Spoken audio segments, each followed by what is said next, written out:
Armenia and Azerbaijan have been engaged in multiple clashes, violent clashes for weeks now. Many attempts at ceasefire have failed. Both sides have been engaged in multiple rounds of dialogues with international arbiters, but they've not been able to settle the differences and end the violence. How long is this battle expected to be? Joining us today is Ambassador Elchin Amirbayov. He is the assistant to the first vice president of Azerbaijan. Good evening. Thank you for having me. I will come to what's happening in your country in a bit, but let me start with what is making news the world over right now. The situation in France and the crackdown on extremism. You were the ambassador of Azerbaijan in France. What's your take on what's happening there? Well, I think that any kind of violence, any kind of terrorist acts, whatever are the manifestations, should be condemned outright. And Azerbaijan itself has suffered a lot from the state terrorism.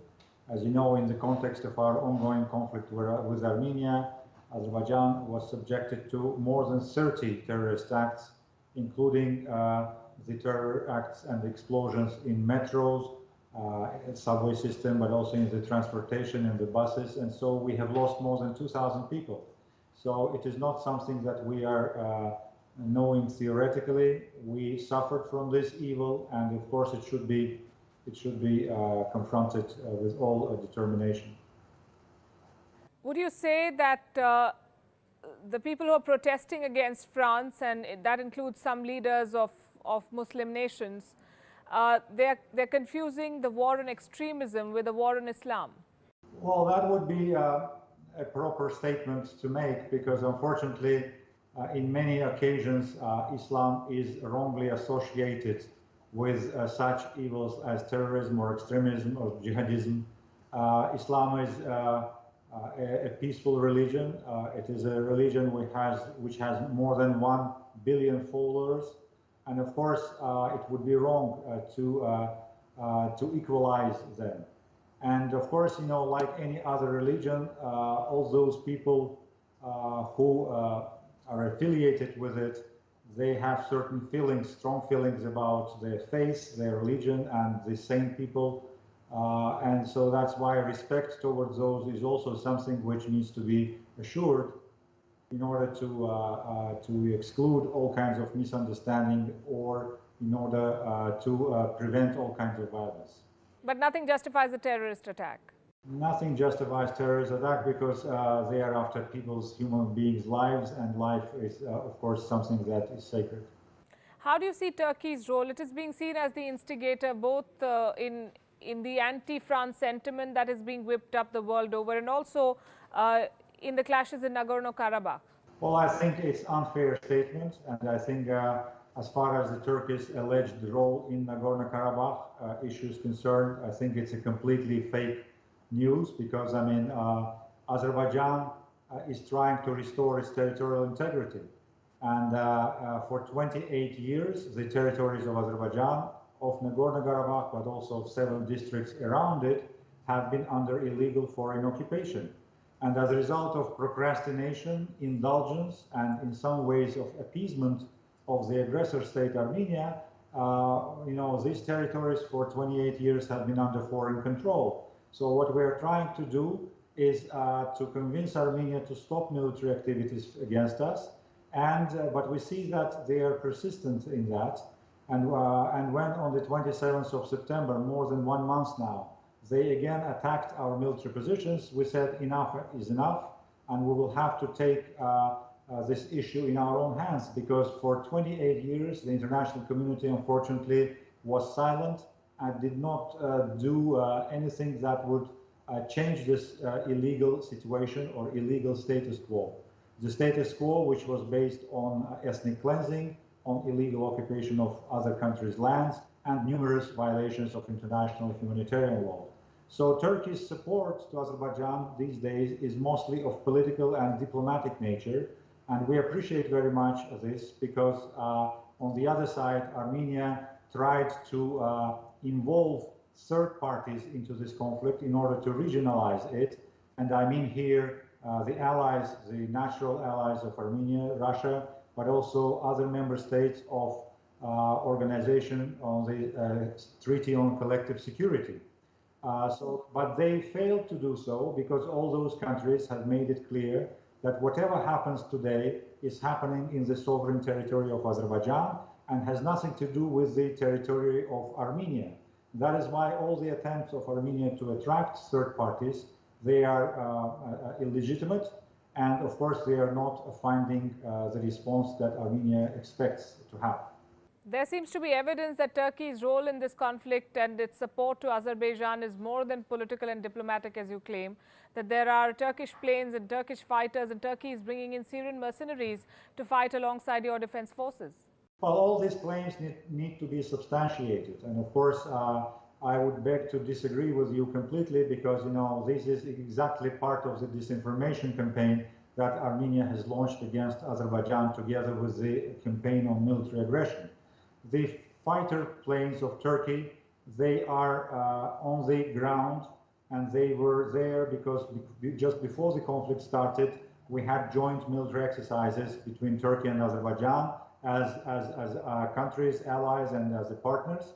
But no Turkish soldiers or no Turkish fighters, jets are involved in the military activities today.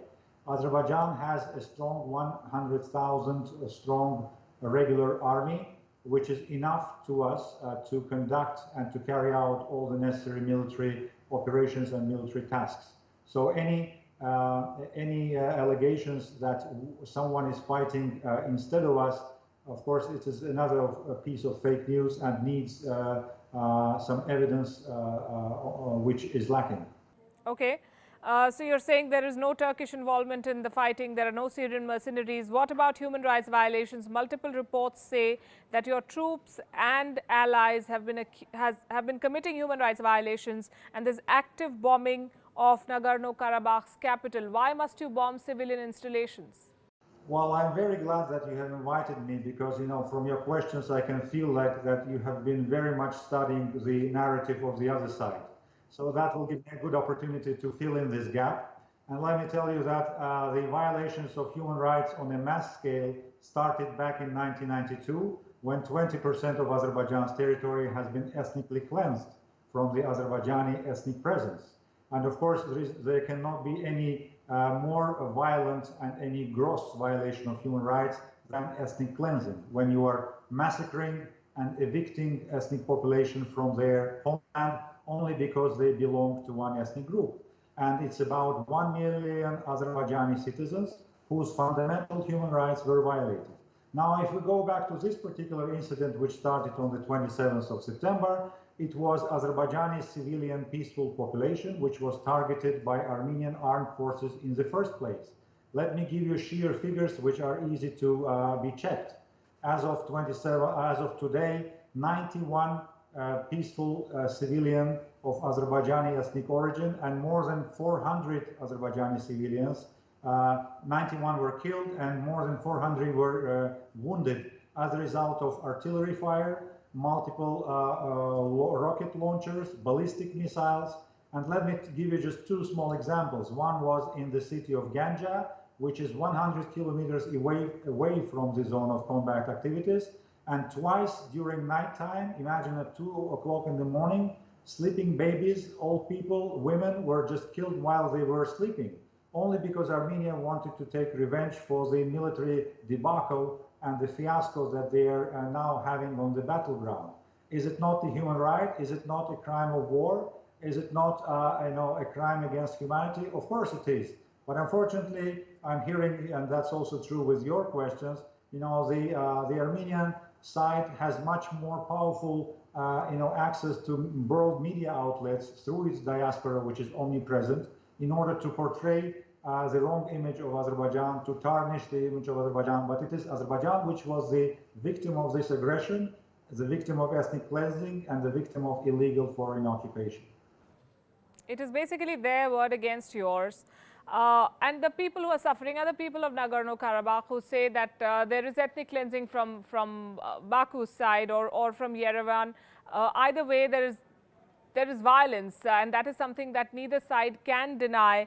Is there any hope for a ceasefire then? Because multiple efforts seem to have collapsed within minutes sometimes. Well, I agree with you that there is nothing worse than violence especially against peaceful civilian population.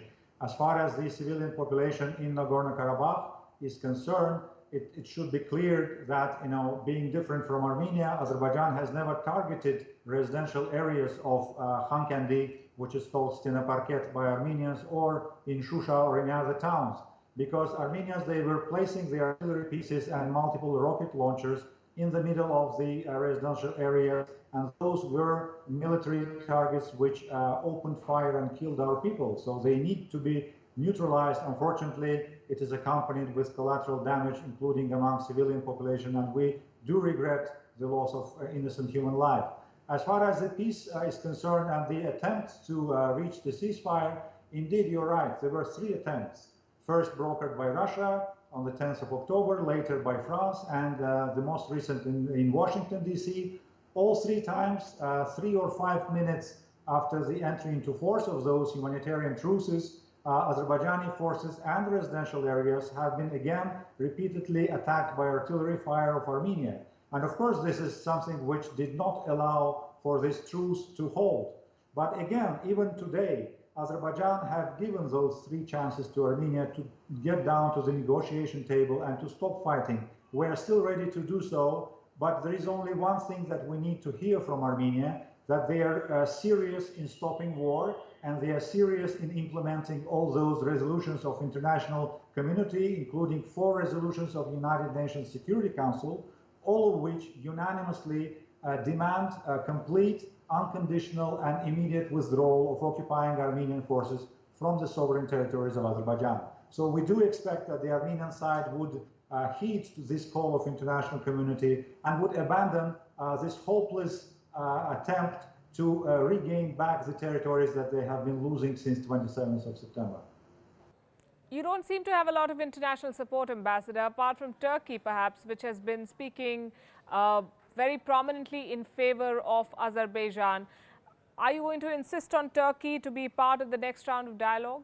Well, I wouldn't agree that we don't have enough international support. I think major international players are just trying to remain neutral or impartial. But as far as the support on of international community on this settlement issue is concerned, we do have it. I just quoted to you 4 resolutions of United Nations Security Council, and they were adopted by all 15 members of Security Council, including 5 permanent members. 3 of those are co-chairmen of the Minsk group of OSCE, the United States, Russia, and France. So these resolutions were adopted by consensus. And of course, that means that the whole international community recognizes that Nagorno-Karabakh is an integral part of Azerbaijan. But as far as the future is concerned, of course, we do expect that the international community first will exert enough pressure on Armenia to stop this fighting, and secondly, will convince it to accept the basic principles of this settlement, which is laid out on the basis of those 4 resolutions. Is Azerbaijan looking at this as a long-drawn battle that may not get over anytime soon, in days or weeks?